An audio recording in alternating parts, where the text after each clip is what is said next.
Doctor Dubey, यूँ तो हिंदी साहित्य में लेखकों, उनके कृतित्व पर बहुत सा लेखन हो चुका है, पर चूँकि आपका सबसे पहला शोध कार्य था मोहन राकेश जी पर, तो इसलिए आज आपसे हम ये पूछना चाहेंगे कि आषाढ़ का एक दिन में जो पात्र उन्होंने चुना, उसको रचने में आखिर किस तरह की मनस्थिति रही होगी लेखक की कि मल्लिका जैसा स्वरूप एक उभर कर आया।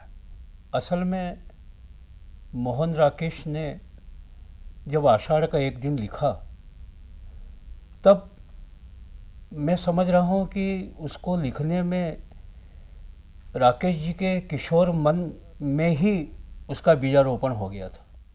सबसे पहला चरित्र पात्र हमारे सामने जो आता है वो आषाढ़ का एक दिन की मल्लिका और अंबिका, और मैं प्रियंगु मंजरी को भी उसमें जोड़ूंगा। ये तीन स्त्री पात्र हमारे सामने आते हैं, जिनमें कि मल्लिका जाहिर है कि उसकी नायिका है।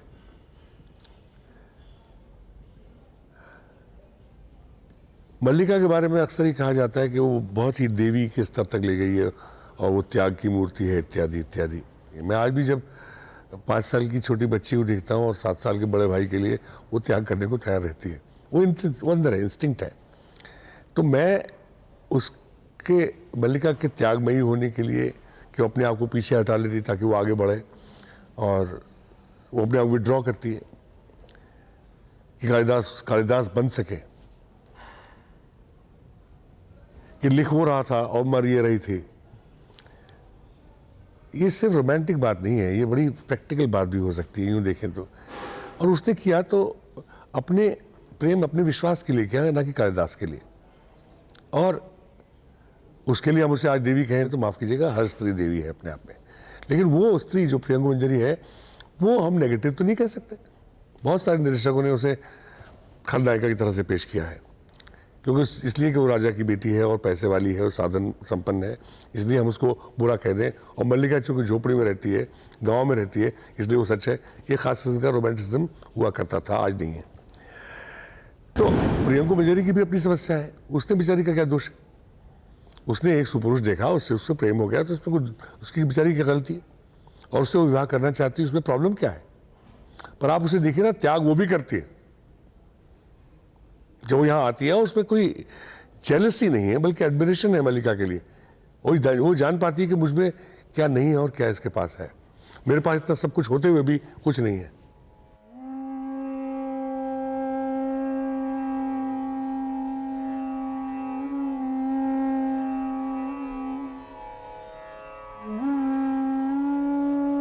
नहीं, तुम काशी नहीं गए, तुमने संन्यास नहीं लिया। मैंने इसलिए यहां से जाने को नहीं कहा था। मैंने इसलिए भी नहीं कहा था कि तुम जाकर कहीं का शासन भार संभालो। पर जब तुमने ऐसा किया, मैंने तुम्हें शुभकामनाएं दी। यद्यपि प्रत्यक्ष वो शुभकामनाएं तुमने ग्रहण नहीं की। मैं तुम्हारे जीवन में नहीं रही, परंतु तुम मेरे जीवन में सदा बने रहे। मैंने तुम्हें कभी अपने से दूर नहीं होने दिया। तुम रचना करते रहे और मैं समझती रही कि मैं सार्थक हूं। मेरे जीवन की भी कुछ उपलब्धि है। और आज तुम मेरे जीवन को इस तरह निरर्थक कर दोगे। तुम जीवन से तटस्थ हो सकते हो, पर अब मैं तटस्थ नहीं हो सकती। जीवन को तुम मेरी दृष्टि से देख सकते हो। जानते हो जीवन के वर्ष किस तरह व्यतीत हुए हैं। मैंने क्या क्या देखा है, क्या से क्या हुई।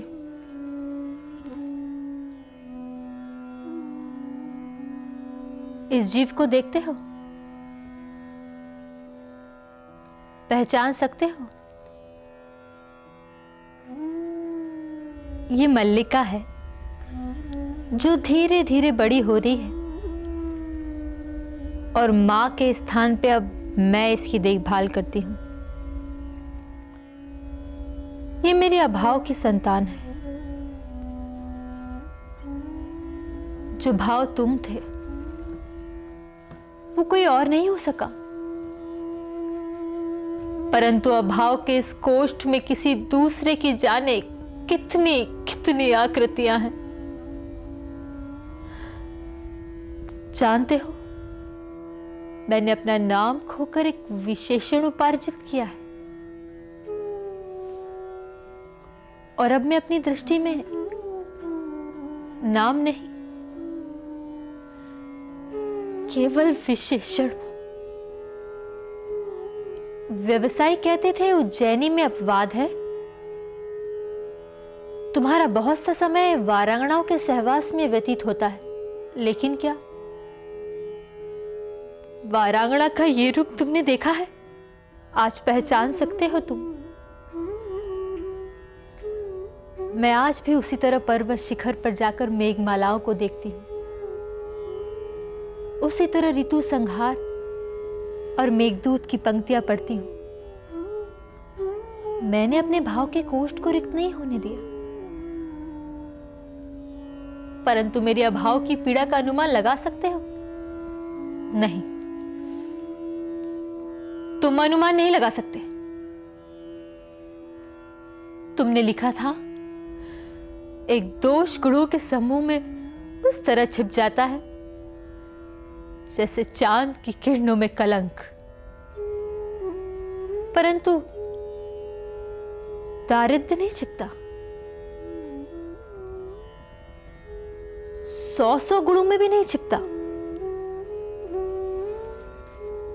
नहीं, छिपता ही नहीं। 100 गुणों को भी छा जाता है।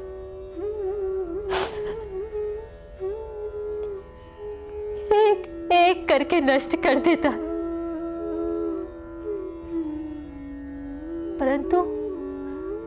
परंतु मैंने ये सब सह लिया,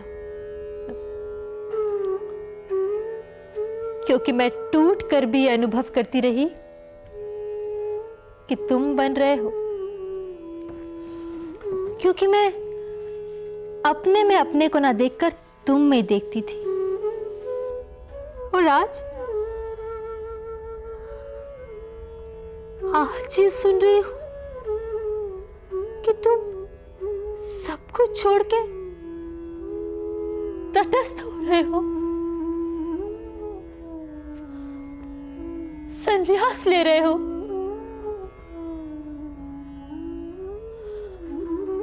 उदासीन,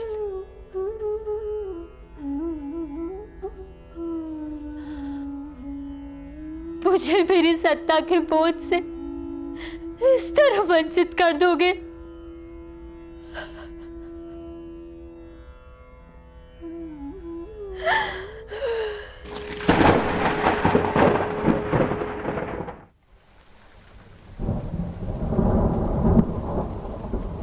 वही आषाढ़ का दिन, वैसी ही वर्षा हो रही है। वही मैं हूं।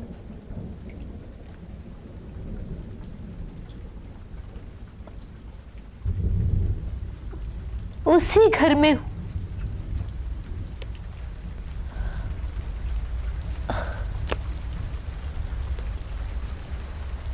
किंतु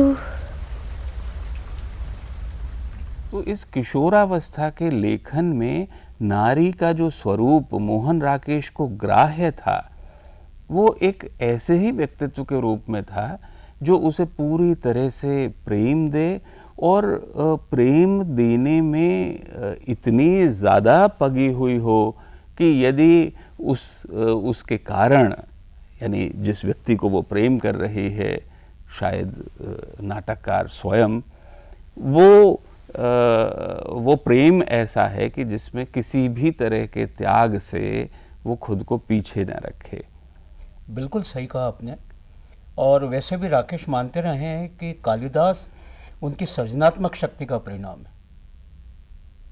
तो ये सृजनात्मक शक्ति जो कालिदास के अंदर उन्होंने उसके चरित्र के अंतर्गत देखी और जिसको देख कर के उन्होंने कालिदास के चरित्र का स्थापन किया अपने नाटक के अंदर, तो निस्संदेह कालिदास को अपनी सृजनात्मक शक्ति बनाने में उन राकेश ने मल्लिका के हाथ पकड़ा।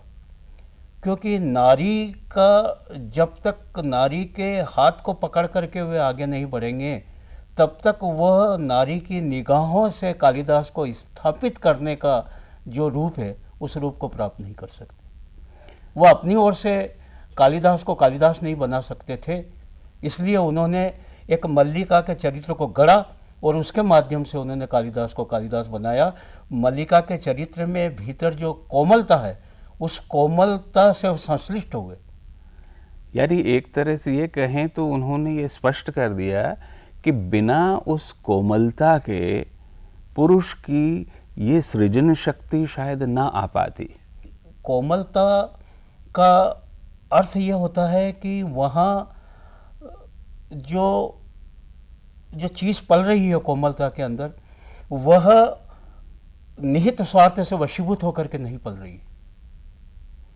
वहाँ तो उस चरित्र को गढ़ा जा रहा है जो चरित्र एक ऐसी अवस्था पर पहुँच जाए कि उस चरित्र के साथ वह कहीं से भी स्वार्थनी होकर के नहीं दिखे, बल्कि उस चरित्र के साथ वो त्यागमयी होकर के दिखे। वस्तुतः मल्लिका एक ही समय में भाव से भरी भी हुई है, बिल्कुल, और ये भी जानती है कि अब उस प्रकार का भाव से शून्य होना ही उसकी नियति है। क्योंकि जो चीज़ अपने इतने निकट था, जो ऐसा भाव जो किसी सृजन में किसी कृतित्व में परिवर्तित हो सकता है, उसका अपने जीवन से निकल जाना जो सूनापन दे जाता है, वो किसी पदार्थ की कमी से उपजा सूनापन या भाव नहीं है। बहुत बढ़िया बात, बहुत बढ़िया बात है। असल में वह सूनापन भी उसे गुदगुदाएगा। हाँ, उसे गुदगुदाता है, क्योंकि वह जो सूनापन आया है वह किसी ऐसी सामाजिकता के अभाव के वशीभूत होकर के सूनापन नहीं आया है। ये सूनापन उसके खरीदी हुई चीज़ नहीं है। ये इसके भीतर जो सूनापन आया है, ये सूनापन उसे गुदगुदाता है कि जिस चीज़ को खोकर वो सूनापन वो अनुभव कर रही है, वो चीज़ तो स्थापित हो रही है। बिल्कुल। जो पात्र नारी के उन्होंने दिखाए इस पहले नाटक में, मल्लिका को तो बहुत स्पष्ट है कि एक देवी त्यागमयी रूप है ही, किंतु अन्य महिलाओं के प्रति भी जो चित्रण रहा है उसमें नाटककार किसी भी तरह से कृश नहीं है, कहीं कहीं कठोर नहीं है। और प्रियंगु मंजरी हैं, अंबिका हैं, इनका भी जो चित्रण किया गया है ये भी बड़ी शालीनता से और सद्भाव के साथ ही किया गया है। बिल्कुल, आप सही कह रहे हैं।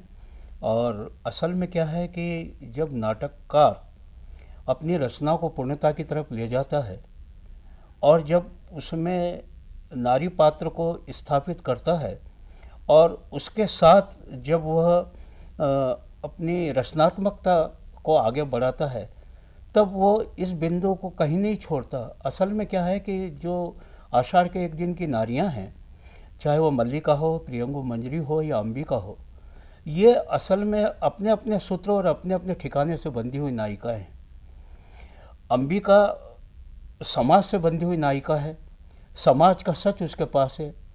और जो प्रियंगु मंजरी है, वह प्रियंगु मंजरी एक बंधन से बंधी हुई नायिका है। बहुत सुंदर, बिल्कुल ठीक कहा आपने।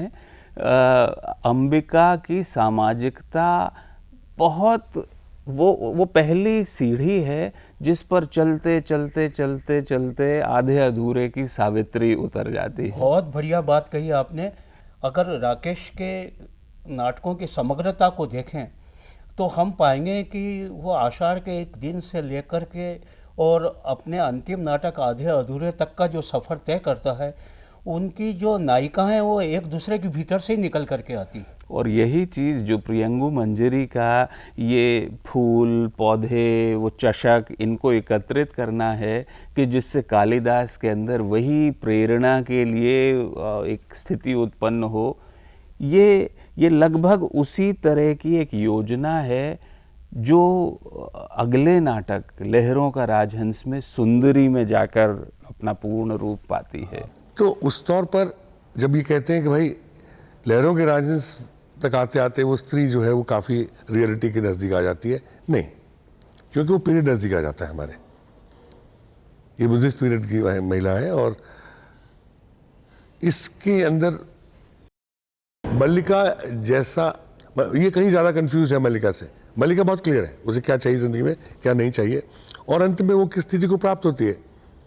और वहाँ मैं समझता हूँ कि राकेश जी कथानक को अपने हिसाब से ले गए, जो क्लाइमेक्स उनको बनाना था उन्होंने बनाया, और वहाँ पर उनको शायद मल्लिका की बलि देनी पड़ी। तू अपने सपने की बात कर रही थी ना अलका? क्या देखा था? कह रही थी सूखा सरोवर, पत्रहीन वृक्ष और धूल भरा आकाश। ये भरा पूरा यौवन और हृदय में धूल भरा आकाश, इसका कुछ उपाय करना होगा। प्रभात में नींद टूटने से पहले देखा था सपना।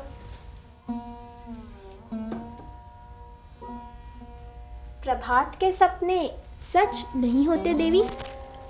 सुना है सच होते हैं, इसलिए तो उपाय करना होगा, अन्यथा ये ना हो कि कल को तू भी भिक्षुणी का वेश धारण करने की बात सोचने लगे।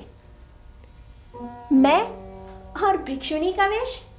नहीं, मैं तो बात सोच भी नहीं सकती।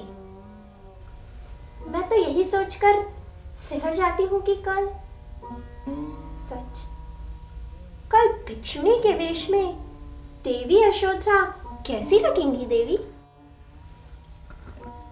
और सब भिक्षुणियां कैसी लगती है? सोचकर खेद होता है कि इतने वर्ष पीड़ा सहने के बाद भी देवी यशोधरा अपनी पीड़ा का मान न रख सकी। बहुत सहानुभूति भी होती है। परंतु देवी। हाँ, कह, रुक क्यों गई? संभव है आज मैं उन्हें पहले के संबंध से नहीं देखती।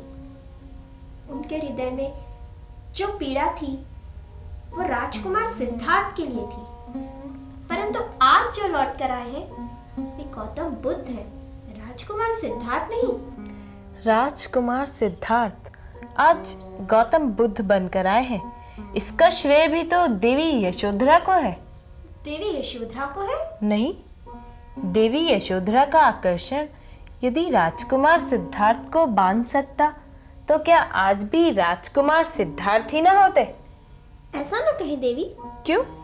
क्या यह सच नहीं? राजकुमार सिद्धार्थ क्यों एक रात चुपचाप घर से निकल पड़े थे? क्यों उन्हें घर की अपेक्षा जंगल का आश्रय अधिक आकर्षक जान पड़ा था? बात बहुत साधारण सी है अलका। नारी का आकर्षण पुरुष को पुरुष बनाता है, तो उसका आकर्षण उसे गौतम बुद्ध बना देता है। तो आप कहना चाहती हैं कि उन्होंने जो बोध प्राप्त किया, उन्होंने बोध प्राप्त किया है, कामनाओं को जीता है, परंतु मैं जानना चाहती हूँ कि कामनाओं को जीता जाए ये भी क्या मन की एक कामना नहीं? और ऐसी कामना किसी के मन में क्यों जागती है? तो फिर क्यों प्रजा के बच्चे बूढ़ों तक में उनके लिए इतना उत्साह है? क्यों संध्या होते ही वे उनका उपदेश सुनने नदी तट की ओर उमड़ पड़ते हैं? इसलिए कि बहुत दिन एक तार जीवन बिताकर लोग अपने से ऊब जाते हैं, तब जहाँ भी कुछ नवीनता दिखाई दे उसी ओर वे उमड़ पड़ते हैं। ये उत्साह दूध पेन का उबाल है, 4 दिन रहेगा फिर शांत हो जाएगा। सुना क्या? उतरती रात में राजहंसों का कलरव। इस स्वर की कहीं तुलना है? कोई गौतम बुद्ध से कहे कि कमल ताल के पास आकर इनसे भी निर्वाण और अमृत की बात करें। ये चोंच से चोंच मिलाकर चकित दृष्टि से उनकी ओर देखेंगे। फिर कांपती लहरें जिधर ले जाएंगी उधर तैर जाएंगे। सोचती हूँ उस दिन एक बार गौतम बुद्ध का मन नदी तट पर जाकर उपदेश देने को नहीं होगा। अब देखिए, ये सुंदरी अपनी उसके अंदर जो ऊर्जा है, उसके अंदर जो उसका अहम है, वो उसे एक तरह की शक्ति भी दे रहा है। लेकिन क्या ऐसा नहीं प्रतीत होता कि ये शक्ति, ये दंभ एक खोखली ज़मीन पर टिका है, कि कहीं उसे भी डर है कि नंद उससे अनासक्त होकर फिर बुद्ध की ओर मुड़ जाए? यह एक डर ही है सुंदरी के मन में। जैसे ही हम मल्लिका से सुंदरी पर आते हैं तो वो जो किशोर मन था जिसने मल्लिका को गढ़ा था, अब वो भी थोड़ा सा, उसकी वय भी बढ़ चुकी है और वो भी अब यथार्थ में चीज़ों को देख सकता है और उसे मालूम है कि हर महिला के अंदर एक आदर्श नारी को ढूंढना बहुत बहुत सही या उचित सत्य नहीं है। असल में क्या है कि एक तरफ तो सौंदर्य बोध और सौंदर्य बोध के वशीभूत, दूसरी तरफ नंद को अपने से जोड़े रखना, ये दो बातें, और इन दो बातों के बीच में देखा जाए तो एक संसार का आ जाना। अपने आदर्श रूप से उतर कर अब नायिका अपने प्रिय को खोना नहीं चाहती, उसको उसके साथ एक अच्छा और सुंदर और स्वस्थ जीवन जीना चाहती है। तो ये जो एक प्रेम की पुलकता है, एक जो इसके भीतर रागात्मकता है, उस रागात्मकता का बोध सुंदरी के मन में है और उसी बोध को हथियार बना करके वह नंद के ऊपर विजय प्राप्त करना चाहती है।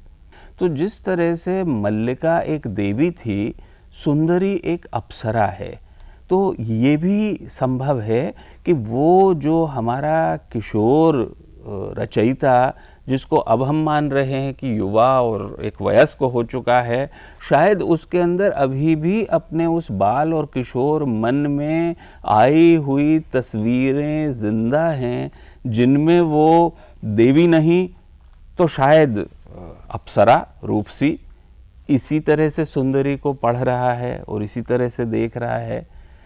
यद्यपि और गहराई से जब हम देखते हैं तो समझ में आता है कि वो नाटक की अनिवार्यता थी, नाटक की आवश्यकता थी, कि जो आवश्यक एक हम जिसको नाटकीय संवाद कहें, उसको पैदा करने के लिए आवश्यक था कि हमको बिल्कुल काले सफ़ेद अक्षरों में एक तरफ बुद्ध और एक तरफ सुंदरी को खड़ा करना है और बीच में नंद हैं जो बार बार ये कहते हैं कि मेरा सत्य कोई आवश्यक नहीं कि किसी भी एक पक्ष को जाए, मेरा स्वयं का भी तो सत्य हो सकता है, वो बिंदु मेरा अपना है। इस बात को इन दोनों की तरफ से सहमति क्यों नहीं मिलती कि एक तरफ तो सुंदरी का आकर्षण है और दूसरी तरफ बुद्ध का आकर्षण है, क्योंकि जब सुंदरी इतनी चीज़ सजाती है और इतना सब कुछ, वह जब सुंदरी इतने उपादानों को रचती है, तब उसे ऐसा लगता है कि मैं तो ऐसा नहीं कि इसके सिर्फ इसकी कामुकता का, इसकी वासना का, इसकी अभिप्सा का खिलौना बन करके रह जाऊं। सूक्ष्म से रचे हुए कालिदास का जो पात्र है, जिसके सामने यथार्थ बहुत बहुत छोटे से टुकड़े के रूप में शायद तब आता है जब वो प्रियंगु मंजरी से विवाह हुआ होगा, और फिर इसके बाद जब फिर से मल्लिका से मिलने का अवसर, जिस पर नाटक ही लिखा गया है, तो हमारे सामने तो सिर्फ एक ही स्थिति उसकी आती है जब वो सूक्ष्मता से उतर कर यथार्थ की स्थिति में आए हैं। नंद के साथ में भी वही है कि जो यथार्थ में रहते हैं लेकिन हमेशा सूक्ष्म की ओर जाना चाहते हैं, कल्पना लोक की ओर जाना चाहते हैं, क्योंकि उनका सत्य सिर्फ यहीं सीमित, इसी से परिभाषित नहीं है, इससे अतिरिक्त कुछ हो सकता है।